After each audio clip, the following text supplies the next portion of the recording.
for joining us today. So, am I right in saying you're the area manager in Northern Ireland for Practice Plan? Yeah, indeed. Have been for the last 5 years, but I've been involved in the dental plan industry for 23 now. So yeah, seen some changes, Yeah, I bet. Particularly in the last few years, I can imagine. more than ever. Yeah, So, Northern Ireland, I think I mentioned this briefly before we started, is obviously an area that we cover but perhaps don't see as much of as we'd like. So, it'd be really interesting to see today what the dental landscape is like over there and where you might think it's heading. So what is the dental landscape like at the moment? sure. It's chaotic, I think would be the right way to describe it, Gabby. It's pretty much the same as the UK in terms of the demand is outstripping supply, but the demand's not just outstripping supply in healthcare dentistry, what I call the most basic restorative care. It's outstripping demand or supply in cosmetic dentistry, it's outstripping it in implant dentistry. It seems to be that every facet of dentistry is just there's just not enough hands to cope with the demand of that. We're also seeing over here more and more dentists are moving independent, but they're not moving for financial reasons. They're moving to try and cope with the demands of their patients and the increased demands from society as a whole. I mean, if you have 3,000 patients on your list, and each of those patients needs 3 hour long appointments every time you see them, you simply haven't got enough man hours to cope with that demand, and the patients are then obviously irked by that, and practices are having to try and reduce that demand somehow. So we're seeing more and more dentists moving into the independent sector over here.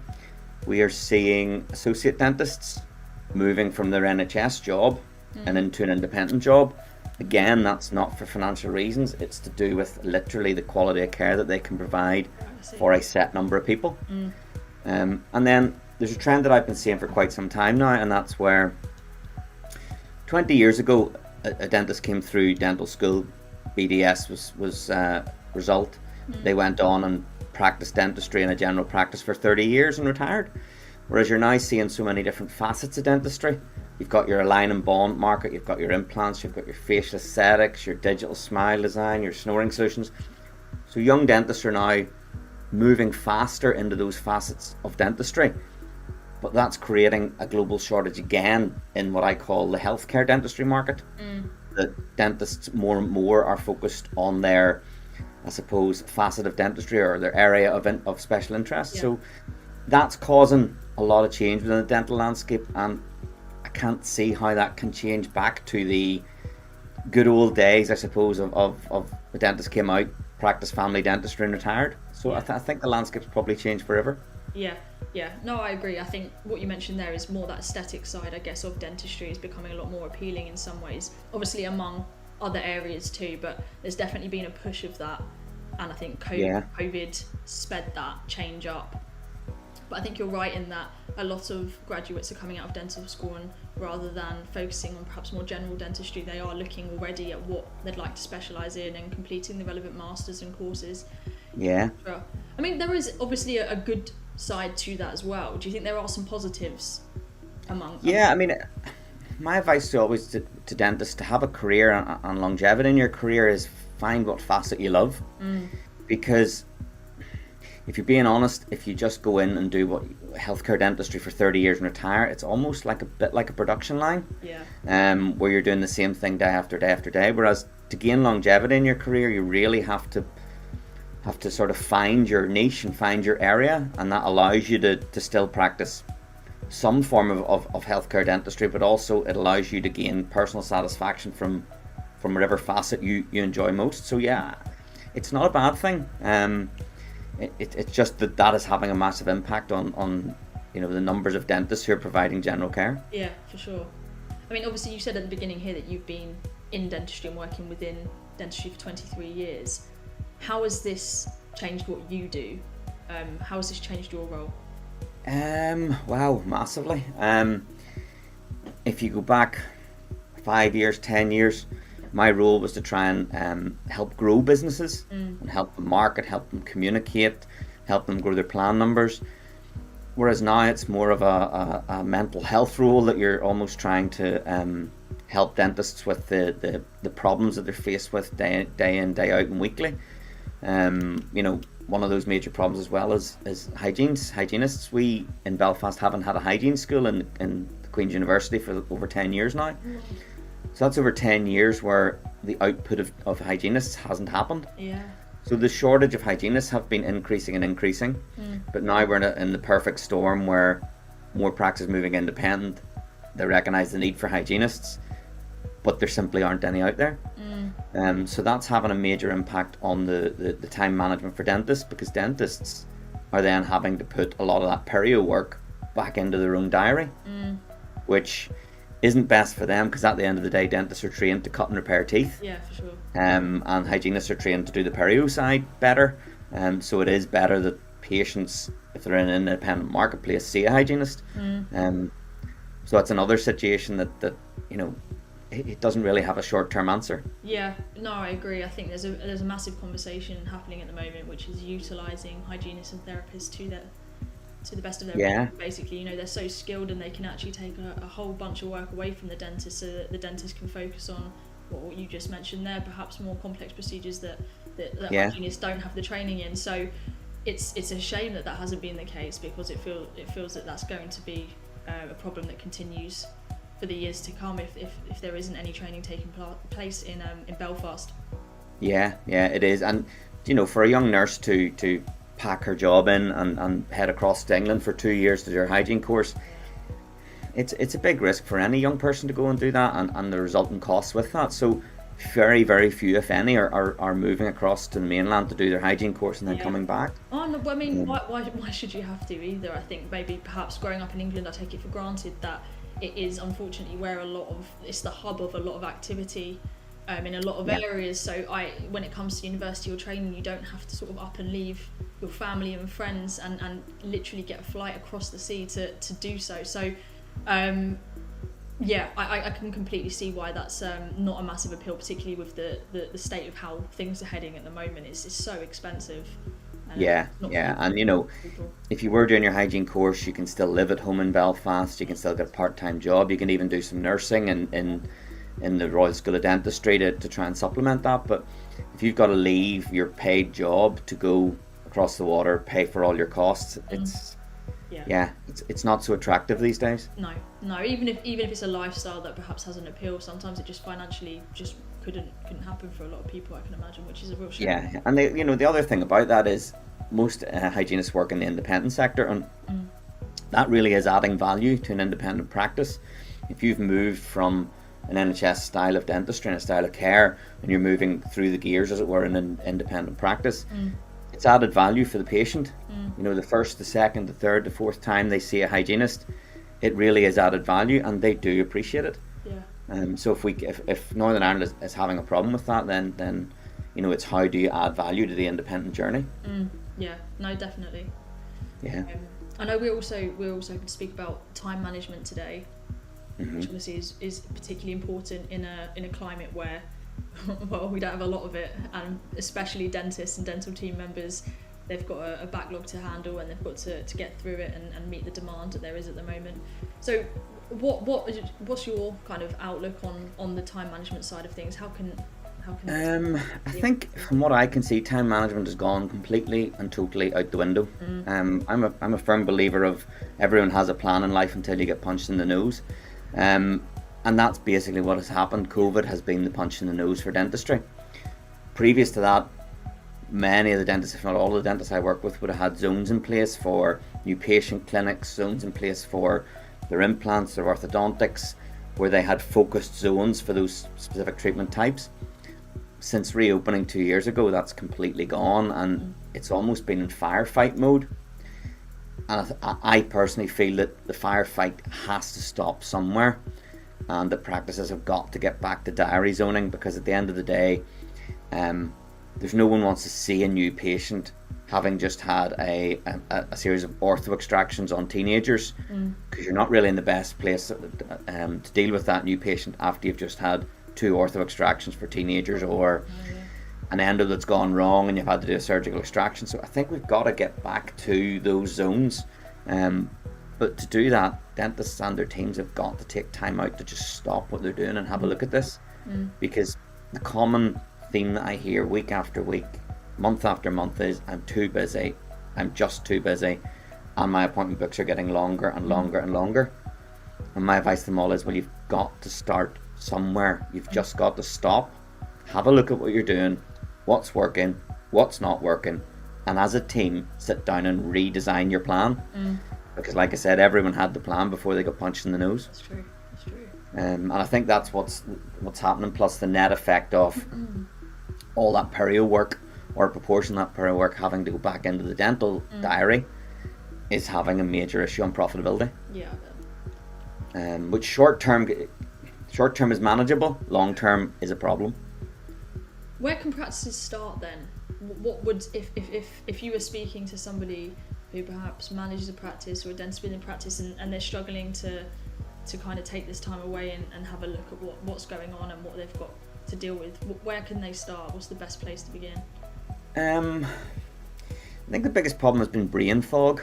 That and everyone's bandwidth of their mind is sort of full up at the minute. Yeah. That they can't take anything on board to literally just say, right, something's got to change here. It's just got to change here because this is not working. And I was reminded recently of a quote by C.S. Lewis, which was, isn't it funny how day by day nothing changes, but when you look back everything is different? And I think that's where dentists currently are. But it is simply a matter of, you've got to look ahead in the diary. And if you're booked for 8 weeks, in 8 weeks' time, you've got to clear a complete day out of your diary. You've got to sit down with your team to chat through welfare for their team as well, because they're the most important people in the business. They provide the care. And I think what they've got to do is sit down, look and say, what's working, what's not working, what did we do pre-COVID, what was our patient journey like pre-COVID, and what's it like now? And I think that would be the number one piece of advice that I would give to any practice. And yes, I still hear the comments of, but we can't, we're too busy. Well, you've simply got to start somewhere on that. I also think that practices have got to recommence their communications, because it's wrong to assume that your patients know what's going on in your world. Whereas if patients know that you're currently booked 8 weeks, 9 weeks, whatever it is, and that is purely down to the pent-up demand of treatment need of existing patients, then most patients will be fine with that. If your patients are made aware of the number of people that you've managed to help in the last 2 years with their dental needs, people are more empathetic to that. If you're, it's a big bold statement to say we've managed to help over 1,000 people with their dental needs since we reopened. We're proud of that. That's a really bold, positive statement. But practices are scared to communicate with their patients in case they get a barrage of abuse.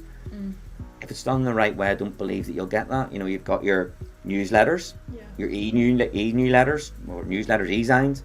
You've got your internal TV screens. You know, these are all messages that you can communicate to patients. Whereas when the patient rings up for that first appointment, and they've been an independent patient for many, many years, and they're told it's a 9-week waiting list, there's that barrier instantly there. So I think practices have got to start that communication. And another observation from the last few weeks, the world's sort of missing community. It was probably quite obvious in the recent weekend with the Queen, and everybody sort of did come together in communities, and I think communities are now dispersed and displaced. So I think if a practice does get to be back to the heart of the community, I think there's a big win in that. Now that might be that through local events, through supporting local charities, through doing something that enhances community spirit. But I think that there's a big win to be had in that one, by practices doing something back for the community.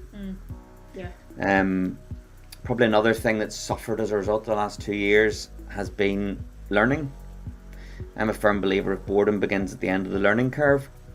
But I think over the last 2 years, Zoom learning and online learning isn't the same. It's not the same as going and meeting your community of dentists, your community of nurses, you know, your community of local practices.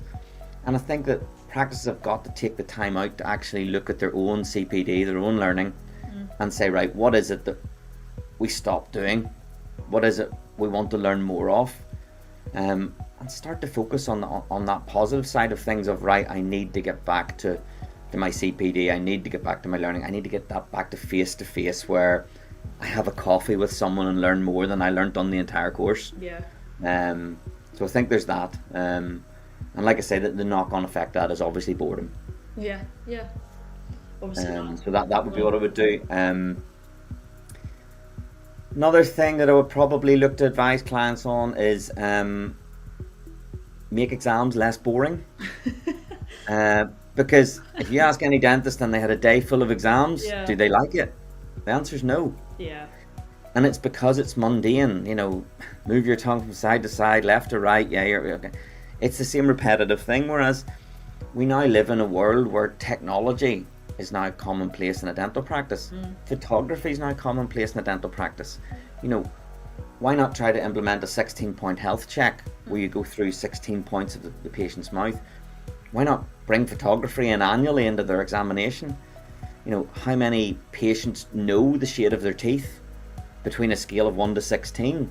These are all things that will make the examination a little bit less boring and a little bit more interesting. Yeah.